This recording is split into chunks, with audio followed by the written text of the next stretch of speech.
Hello friends, Radhe Radhe. आज मैं आपको लड्डू गोपाल की सच्ची घटना लेकर आई हूँ, जिसको सुनकर आपका रोम रोम कांप उठेगा।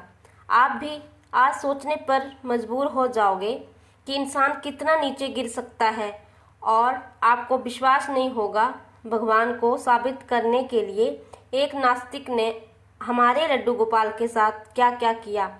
उनके मन में एक सवाल था, तो उसने हर कष्ट लड्डू गोपाल को दिया, एक के बाद एक कष्ट लड्डू गोपाल को दिया। फिर लड्डू गोपाल ने कैसे पापों की क्या सजा दी, वो बदल गए, क्या चमत्कार हुआ उनके जीवन।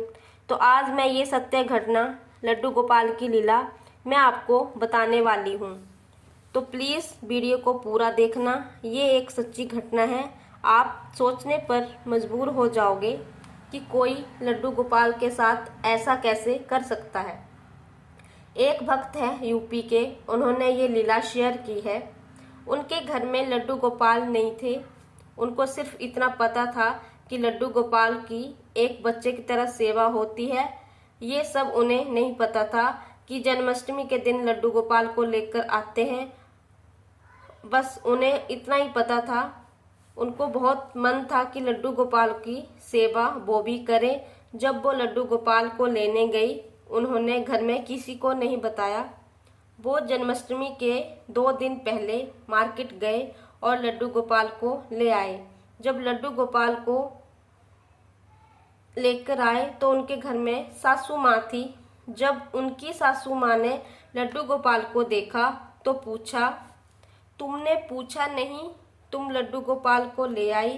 तुम्हें पता है लड्डू गोपाल की कितनी सेवा की जाती है, और एक बच्चे की तरह देखा जाता है, उसकी सेवा की जाती है, उनकी बहुत सेवा अर्चना की जाती है। उनकी सास बहुत नाराज होती है, बिना पूछे लड्डू गोपाल को घर में लाया, पर बाद में बोलती है चलो कोई बात नहीं, मैं बताऊंगी कि तुम्हें नहीं पता लड्डू गोपाल की पूजा अर्चना कैसी होती है। तो वो अपने बहू को बताती है कि लड्डू गोपाल की पूजा अर्चना कैसे होती है। सुबह उठकर उन्हें उठाकर उन्हें स्नान किया जाता है, पूजा अर्चना की जाती है, भोग लगाया जाता है, साफ सुथरे कपड़े पहनाए जाते हैं, उनको भोग लगाया जाता है, और रात को उनके सैर करवाया जाता है। ये सारी सेवाएं करने लगी लड्डू गोपाल की। उनको ये सब सेवा करके आनंद आने लगा पूजा अर्चना करने में। और जन्माष्टमी आई, उस दिन धूमधाम से पूजा की, और उनकी सास ने लड्डू गोपाल की सेवा और पूजा करना सिखा दिया था। और हर सुबह उठती लड्डू गोपाल को स्नान करवाती, बस्तर पहनाती, भोग लगाती और पूजा अर्चना करती। इसी प्रकार वो ठाकुर को दिल से सेवा करने लगी। लेकिन कुछ दिन बाद उनको ये सेवा करने लगी तो उनकी बोरिंग लगने लगी। कुछ टाइम तक अच्छा लगने लगा, पर बाद में उनको लगने लगा इन सब सेवा में मेरा टाइम निकल जाता है। वो सोचने लगी ये सब क्या झंझट पाल लिया है। हर सुबह जल्दी उठना, स्नान करना, फिर लड्डू गोपाल को स्नान करवाना, इन सब कामों में मेरा टाइम निकल जाता है और कोई काम नहीं होता। ये सब वो सोचने लगी, और ये सब उसको ये काम बोझ लगने लगा। उनका मन बहुत विचलित होने लगा, और उन्होंने अपने मायके में फ़ोन किया, और उनकी छोटी सिस्टर ने फ़ोन उठाया और उसको बताया कि ऐसे ऐसे मैं लड्डू गोपाल को लाई हूँ, पर मैं अब सेवा नहीं कर पा रही हूँ, घर में बहुत सारे काम होते हैं। तो उनकी छोटी बहन को सेवा करना बहुत अच्छा लगता था। उनके घर में लड्डू गोपाल नहीं थे, उनका मन था सेवा करने का। तो वो कहती कि दीदी आप मुझे दे दो लड्डू गोपाल को, मैं उनकी सेवा करूँगी। तो बड़ी बहन बोलती है हाँ हाँ ठीक है, मैं अपने पति के हाथों ये लड्डू गोपाल भिजवा दूँगी। और वो फ़ोन रखने के बाद लड्डू गोपाल की सारी पैकिंग करके उनको अपने मायके भिजवा देती है।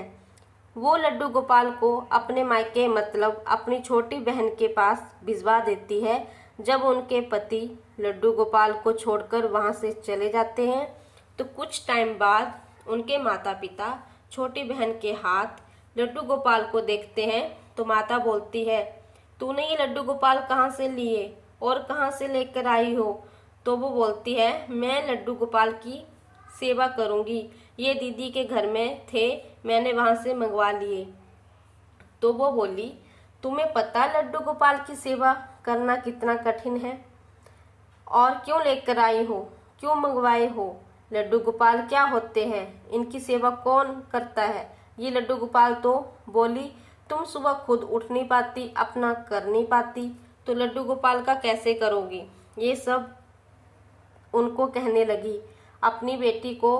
तो ये सब सुनकर, झगड़ा उनका माँ बेटी का सुनकर उनके पिताजी आ गए और पिताजी बोलते हैं, ये मूर्ति कैसी है तुम्हारे हाथ में? तो वो बोलती है, ये मूर्ति नहीं पिताजी, लड्डू गोपाल जी हैं। क्या लड्डू गोपाल कौन होते हैं? ये लड्डू गोपाल, हमारे यहाँ इनकी पूजा नहीं होती और ना ही इनकी सेवा होती है, तुम जहाँ से लेकर आए हो वहाँ छोड़ आओ। तो बहस होती रहती है घर में। तो वो लड्डू गोपाल को उसके हाथ से लेकर वो छत पर ले जाते हैं और वो छत से नीचे फेंक देते हैं और वो कहते हैं, ये तुम्हारे लड्डू गोपाल हैं, इनकी बच्चों की तरह सेवा होती है, मैं इनको छत से गिरा दूंगा और ये रोने लग जाएंगे। तो इन्होंने लड्डू गोपाल को आजमाने के लिए छत से नीचे फेंक दिया और उनकी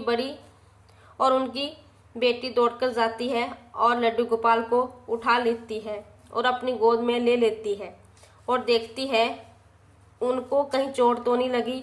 तो वो रोने लगती है उनके गोद में लेकर और उसके माता पिता नीचे आते हैं तो कहते हैं, लड्डू गोपाल की सेवा बच्चे जैसी होती है, तो बच्चे जब गिरते हैं तो बच्चों को चोट लगती है तो वो रोते हैं, तो तुम्हारे लड्डू गोपाल क्यों नहीं रोए?